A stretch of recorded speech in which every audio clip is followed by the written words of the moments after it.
Si vous êtes guidé par le Saint-Esprit, vous allez devoir apprendre à dire non à certaines choses auxquelles vous dites peut-être oui en ce moment, bien que votre cœur n'est vraiment pas en accord avec vous. Bienvenue à La Vie dans la Parole avec Joyce Meyer. La Vie dans la Parole est un ministère d'entraide basé sur un enseignement solide et pratique pour une application de la parole de Dieu. Votre réponse est dans la parole de Dieu. Et laissez-moi vous dire, le Seigneur est capable de vous guérir là où vous souffrez. La Vie dans la Parole est un ministère international qui atteint le monde par le cœur de Dieu. Et voici aujourd'hui pour vous l'occasion d'expérimenter la vie dans la parole avec Joyce Meyer.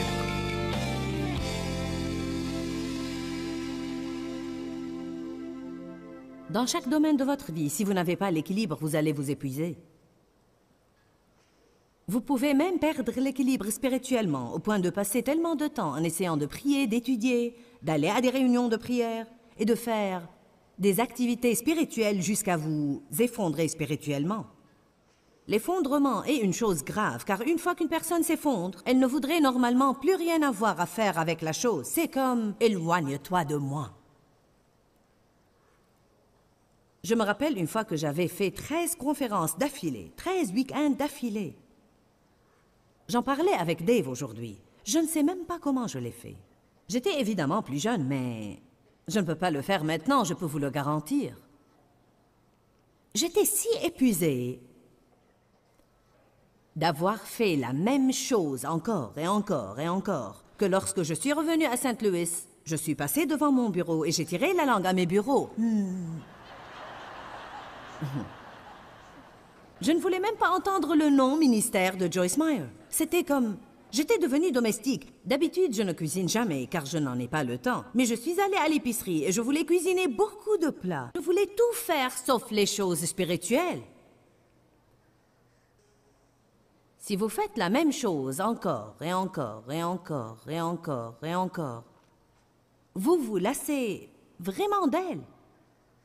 Dieu nous a créés de sorte que nous avons besoin de variété dans notre vie.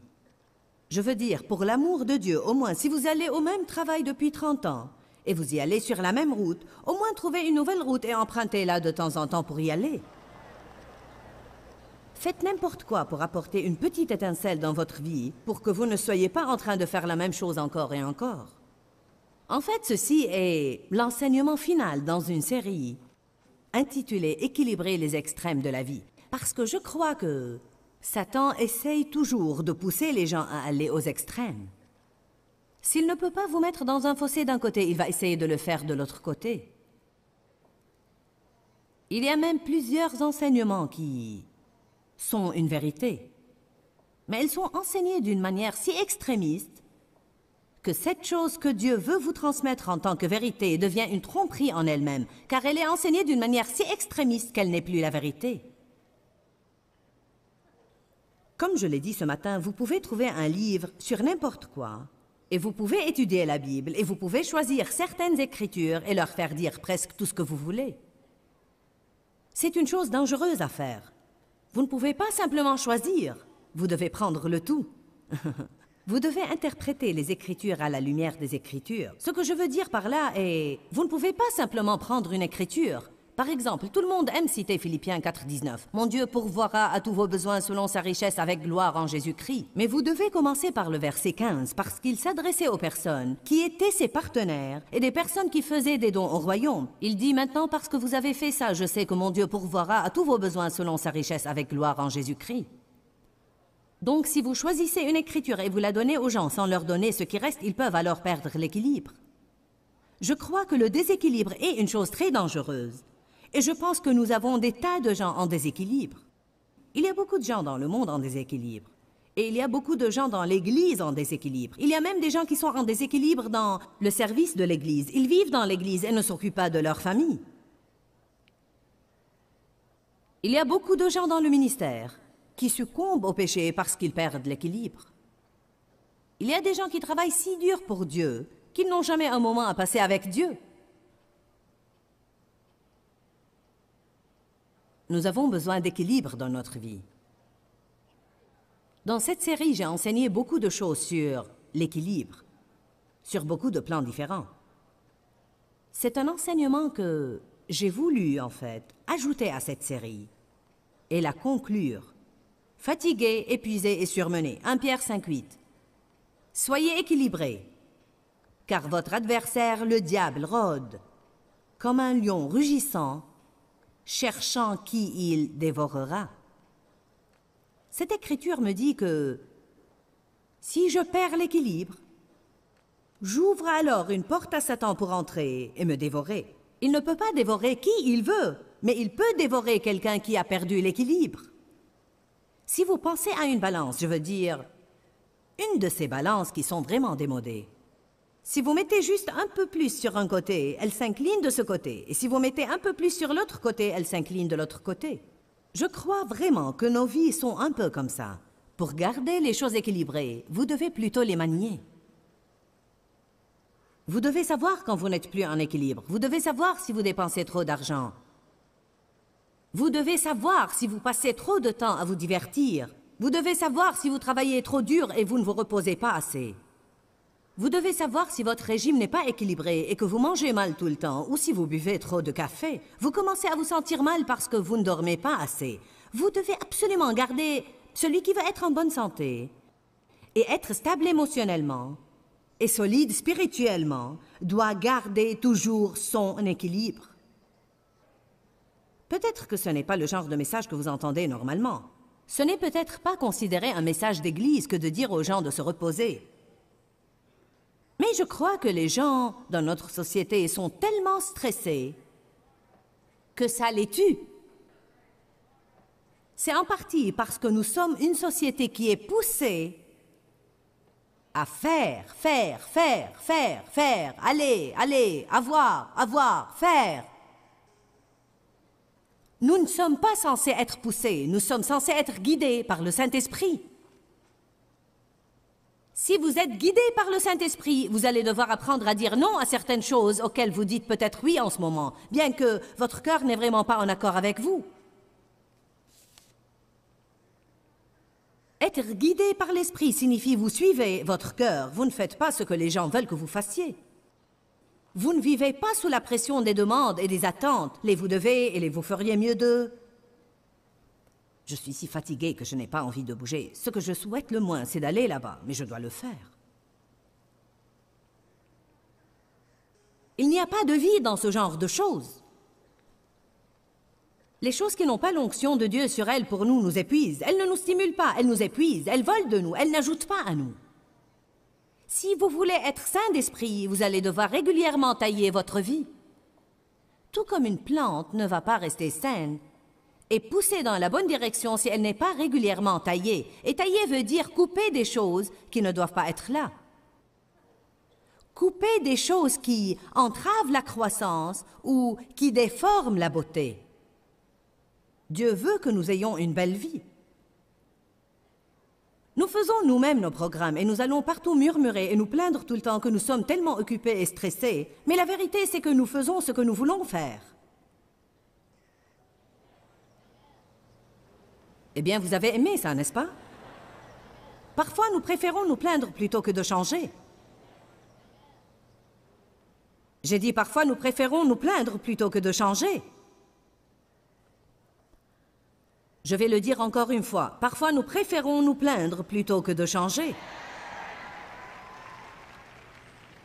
C'est comme si nous montions dans le manège et nous ne savons pas où descendre. C'est comme une roue qui va à grande vitesse et nous craignons que si nous essayons d'en descendre, nous allons tomber et nous faire du mal. C'est comme si nous ne savions pas à quoi renoncer. Nous ne voulons pas dire à nos enfants qu'ils ne peuvent pas participer aux activités, donc nous allons passer notre semaine à les conduire partout. Je m'excuse, je sais que je viens d'une autre génération, mais quand j'étais jeune... Je veux dire, tout d'abord, les choses étaient en réalité très différentes à l'époque. Les enfants allaient à pied à l'école et les activités étaient après les cours et ils rentraient à pied chez eux. Alors si vous vouliez rester à l'école pour jouer à la balle ou faire ceci ou faire cela, ce n'était pas un fardeau pour toute la famille. Mais aujourd'hui, pour faire plaisir aux enfants, tous les adultes doivent se donner et n'avoir plus de vie.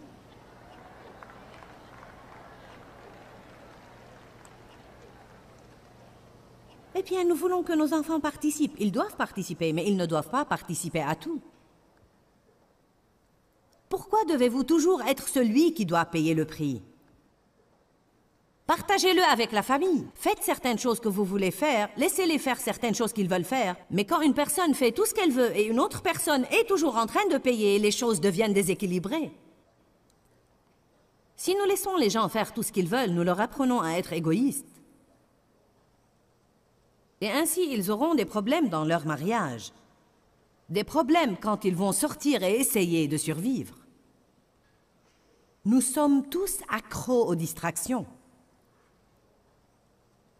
Je trouve intéressant qu'il y ait des milliards de dollars dépensés sur les distractions et les gens ne semblent toujours pas être assez divertis. Je peux presque vous garantir que la plupart d'entre vous se sont divertis davantage ici ce soir que dans la plupart des lieux de distraction coûteuses pour lesquels vous payez votre argent.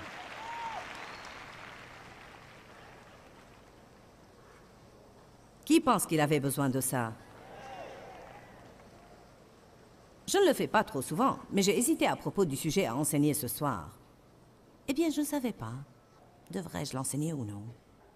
Et le Saint-Esprit m'a dit, exécute ton plan initial, ils en ont besoin.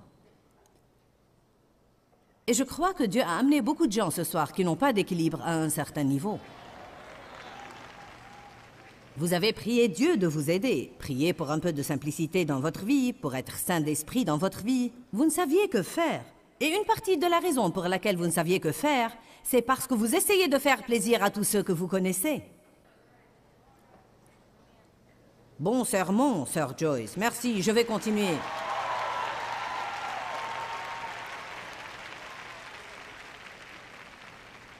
Il est impossible de faire plaisir à tout le monde.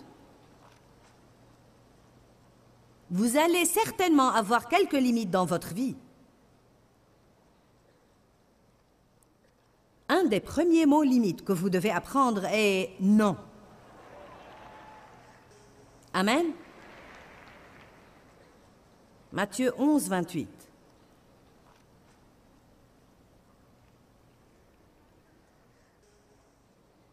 Je crois que Dieu va exiger de certains d'entre vous de faire quelques changements.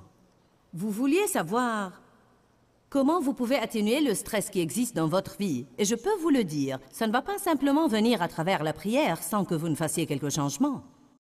Nous pouvons apprendre à avoir une différente approche aux choses et nous calmer en nous occupant des choses. Nous pouvons faire tout ce que nous pouvons faire pour essayer de garder la paix. Mais la vérité, c'est que si vous faites trop de choses, vous allez être stressé.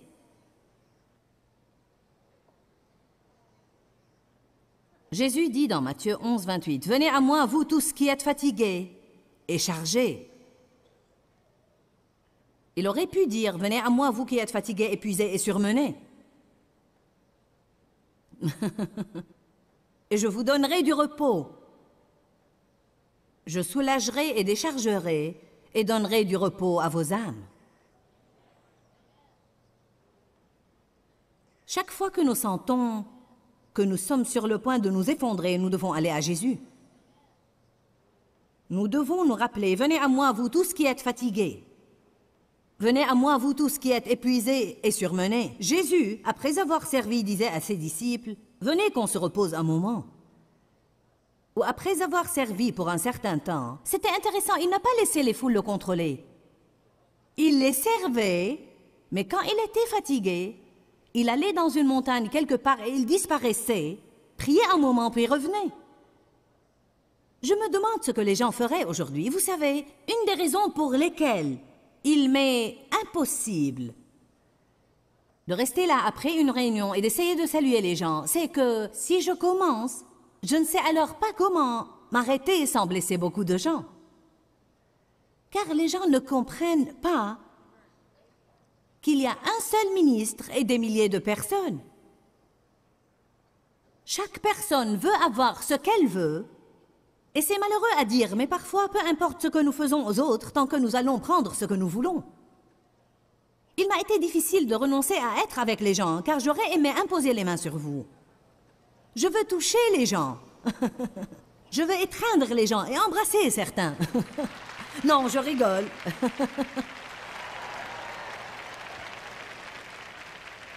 Ce n'est pas forcément amusant d'entrer par la porte de derrière et de venir ici, puis sortir par la porte de derrière et toujours avoir à m'éclipser furtivement. Mais qu'arriverait-il, à votre avis, si vous aviez 2000 personnes en rang auxquelles vous devez serrer la main et signer les livres et parler à 500 d'elles, et vous vous fatiguez et vous quittez brusquement? Les gens auront une crise de colère. Mais Jésus l'a fait. Et il s'en allait dans une montagne pour prier.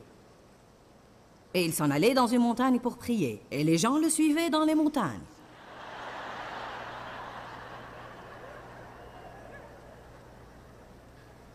Allez maintenant. Vous devez vous éloigner avant de vous éloigner. Vous ne l'avez pas saisi, n'est-ce pas? Vous devez vous éloigner de tout avant de vous en éloigner physiquement, mentalement, émotionnellement ou de n'importe quelle façon. Savez-vous pourquoi les gens sont si tendus aujourd'hui, sont si nerveux, sont tout le temps à la limite? Avez-vous remarqué combien tout le monde est à la limite? Vous feriez mieux de ne pas franchir la ligne dans le trafic. Car maintenant, nous avons la rage de la rue. Les gens ne se contentent plus de klaxonner, ils risquent de tirer sur vous. C'est très dangereux là-bas. Pourquoi on est comme ça? Parce que nous sommes...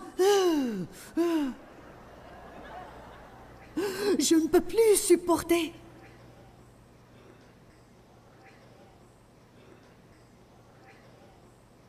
La meilleure chose au monde que vous puissiez faire, c'est de passer quelques bonnes nuits. Vous serez plus doux si vous dormez mieux. Bonjour. Vous serez plus facile à vivre si vous dormez mieux.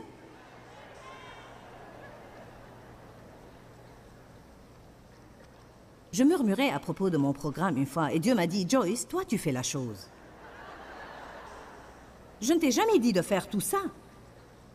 Pourquoi nous sentons-nous si contraints à faire autant, à faire tout ce qui pourrait être fait et à faire tout ce que tout le monde fait, à être engagé en tout et savoir tout et écouter tout et être partout? Alléluia! Allez à Exode. Nous allons devoir revenir aux 10 commandements. Exode 21. Alors Dieu prononça toutes ces paroles. « Je suis l'Éternel ton Dieu, qui t'ai fait sortir du pays d'Égypte, de la maison de servitude. Numéro 1, tu n'auras pas d'autre Dieu devant ma face. Tu ne te feras point d'image taillée pour te prosterner et la servir. » Verset 7. Tu ne prendras point le nom de l'Éternel ton Dieu en vain. Verset 8. Souviens-toi du jour du repos pour le sanctifier. Éloigne-toi du travail ordinaire et consacre-toi à Dieu. Tu travailleras 6 jours et tu feras tout ton ouvrage. Mais le 7e jour est le jour du repos de l'Éternel ton Dieu. Tu n'y feras aucun ouvrage, ni toi, ni ton fils, ni ta fille, ni ton serviteur, ni ta servante, ni ton bétail, ni l'étranger qui est dans tes portes. Car en 6 jours l'Éternel a fait les cieux et la terre, la mer et tout ce qui y est contenu, et il s'est reposé le 7e jour. C'est pourquoi l'Éternel a béni le jour du repos et l'a sanctifié et l'a mis à part pour ses desseins. Maintenant, je savais que ça allait être vraiment calme après avoir lu ça. Car tout de suite, les gens pensent, eh bien, le jour du repos est sous la loi. L'est-il vraiment? Ou ne l'est-il pas? Laissez-moi vous dire pour ne pas vous rebuter avant même de commencer. Non, je ne pense pas que nous devons vivre sous la loi. Je ne crois pas que nous devons ne rien faire. De 6 heures du soir le samedi à 6 heures du soir le dimanche. Mais je crois qu'il y a un principe là. Et si nous persistons à l'ignorer, nous tomberons malades. Nous n'ignorons pas les autres commandements.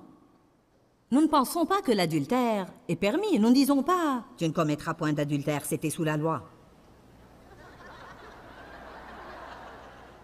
Nous ne disons pas « Tuer quelqu'un n'est plus un problème, car c'était sous la loi ». Non, car Dieu écrit sa loi dans nos cœurs. Et nous ne faisons pas ces choses, car nous ne voulons pas faire ces choses. Vous ne devriez pas travailler tout le temps non plus. Mais vous le faites. Et en le faisant, vous brisez un des commandements de Dieu. Vous brisez la loi du repos. Chaque fois que nous brisons des lois spirituelles ou des lois naturelles, nous allons en payer le prix.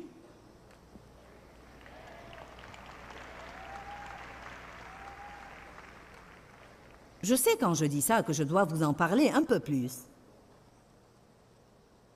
Car certains pensent qu'il n'y a pas moyen que je prenne un jour de congé par semaine. Si, vous le pouvez si vous réorganisez un peu votre vie. Je ne veux pas faire ça, alors restez épuisé, fatigué et usé. Râler, ronchonner, rester difficile à vivre, ayez-en ras-le-bol et restez épuisé.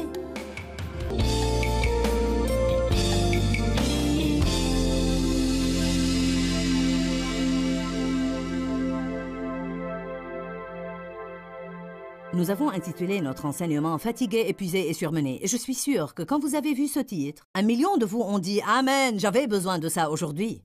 Si nous n'avons pas d'équilibre dans notre vie, nous allons nous effondrer, même s'il s'agit d'une chose que nous sommes appelés à faire. Un mot très important que nous devons tous apprendre, c'est « non ». Suivez votre cœur, pas les gens. Nous voulons tous jouir de notre vie. Et pour faire cela, nous devons rétablir l'équilibre dans tous les domaines de notre vie. Encore une fois, vous devez suivre les conseils du Saint-Esprit. Vous ne pouvez pas faire ce qui fait plaisir aux gens tout le temps et vous ne pouvez même pas faire ce qui vous fait plaisir tout le temps. Il y a une partie de nous qui est guidée par l'Esprit, ou du moins cherche à l'être, et il y a une autre partie de nous qui est la partie charnelle. Parfois, je veux faire des choses qui ne sont pas bonnes pour moi. Ensuite, je détecte la sagesse du Saint-Esprit en moi qui me dit « ce n'est pas une bonne chose ». Et je dois faire un choix. Nous devons mener des vies équilibrées. Pour clôturer aujourd'hui, je veux juste prier pour que vous ayez l'équilibre dans votre vie. L'équilibre dans votre vie spirituelle et dans votre vie physique. Je veux prier pour que tout dans votre vie soit équilibré. Père, nous venons à toi au nom de Jésus. Je t'aime, Seigneur, et je sais qu'il y a beaucoup de gens qui nous regardent en ce moment et qui t'aiment, mais qui parfois perdent l'équilibre. Nous n'avons pas vraiment recours à la sagesse et nous perdons l'équilibre. Nous te demandons de nous pardonner. Et Seigneur, je te prie d'orienter ta lumière sur tout point dans leur vie qui n'est pas en équilibre et de leur donner la grâce de faire le changement qu'il faut pour qu'ils soient des flambeaux pour toi au lieu de brûler et de s'effondrer. Nous ne voulons pas qu'ils s'effondrent pour faire plaisir au diable. Nous voulons accomplir et compléter ton appel sur notre vie et te faire plaisir. Dieu, aide-nous sur ce plan essentiel et aide-nous à atténuer le stress dans notre vie et même à le supprimer de notre vie. Tu veux que nous ayons la paix et la joie, pas le stress. Je le demande au nom de Jésus. Amen. Que Dieu vous bénisse. J'attends de vous revoir bientôt. Quand, Seigneur, quand? Dans ce livret, Joyce Meyer vous apprend à faire confiance au temps de Dieu. Pour obtenir ce livret gratuitement, écrivez-nous à Joyce Meyer, boîte postale 40095-6300, Larnaca, Chypre.